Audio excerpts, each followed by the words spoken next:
حضرت علی بن ابو طالب رضی اللہ تعالیٰ عنہ سے روایت ہے کہ رسول اللہ صلی اللہ علیہ وآلہ وسلم نے غزوہ خندق کے موقع پر ارشاد فرمایا، جس طرح ان لوگوں نے ہمیں عصر کی نماز سے روک دیا، اللہ اس کی سزا کے طور پر ان کے گھروں اور قبروں کو آگ سے بھر دے۔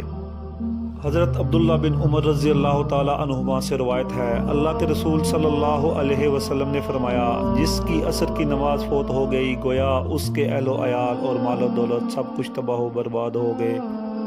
حضرت ابو ہریرہ رضی اللہ تعالیٰ عنہ سے روایت ہے، رسول اللہ صلی اللہ علیہ وسلم نے فرمایا، اگر یہ بات نہ ہوتی کہ میری امت پر مشقت ہوگی تو میں انہیں عشاء کی نماز تاخیر سے پڑھنے کا حکم دیتا۔